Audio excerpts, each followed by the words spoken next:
Ang taba. Ayun.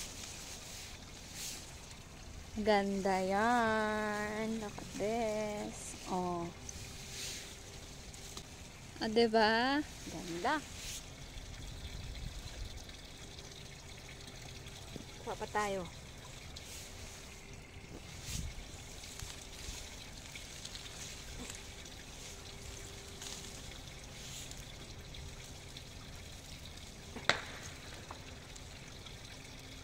Grabe, perfect siya talaga sa ano.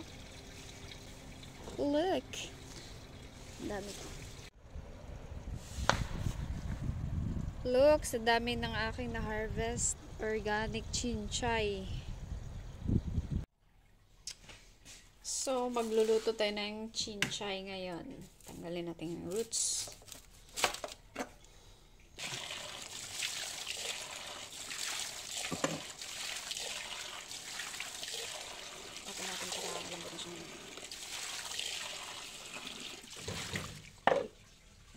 Nakauna natin gawin is tanggalan ng dahon, as in lahat ng mga dahon yung ganito, ganyan lang, set aside. Yan, kasi stem lang naman yung lulutuin natin. Ang bago, pasensya na kayo sa aking kamay na naugat. Ako naugat. Sana all may ugat, char. Ayan eh.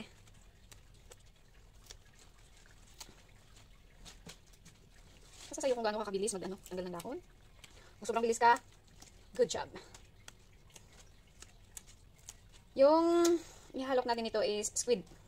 Kasi squid yung available sa ref. Okay? If available naman yung shrimp, mas masarap. Mas masarap talaga para sa akin. Mas masarap yung shrimp. Ang bango. Sobrang bango.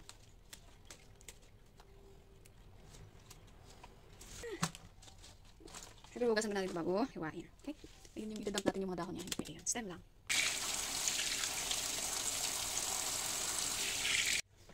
So, hiwain lang natin ito ng mga 1 inch and a half. Yes.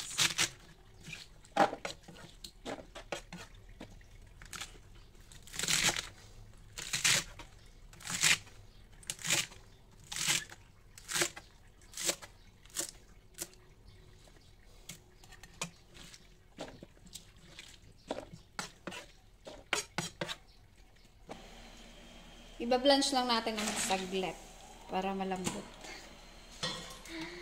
Ganito ako magluto eh kasi hindi na kompleto yung ipin ko kaya kailangan ko i-blanch. Yung mga ano naman, yung mga kompleto po yung ipin, diretso na gisa. Okay. Blanch lang ng saglit. Saglitan lang na ano. Tapos hamuin na lahat.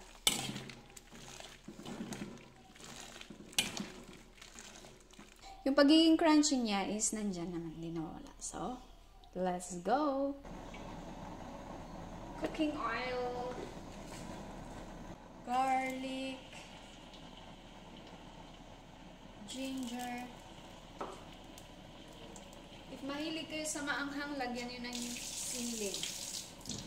Ako, okay lang kung walang sili, okay lang din na merong sili.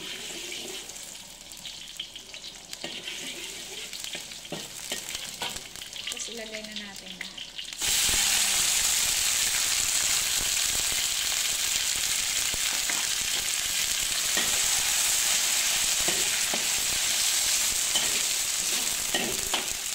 Yung squid pala nakalimutan. Unahin pala yung squid dapat. Pero itong squid na to is pre-cook na yan. Kasi pinakuluan ko yung squid din. Parang malambot.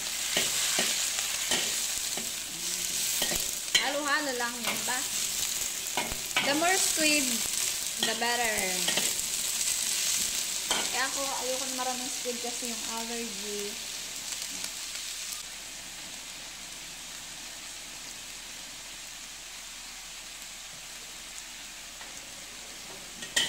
Ever available yung shrimp nyo.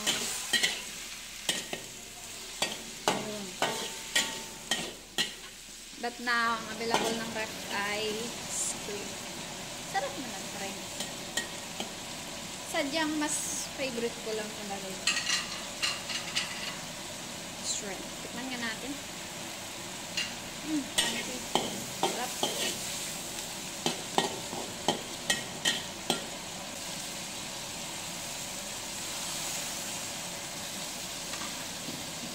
Tapos takpan. Check natin. Pwede na siya. Na-absorb na yung sabaw niya.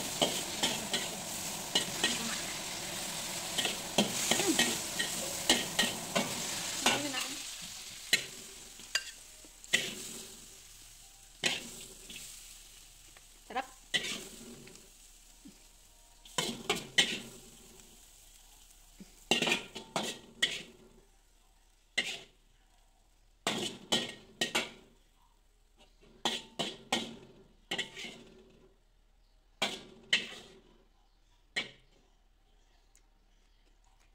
Tara, let's eat!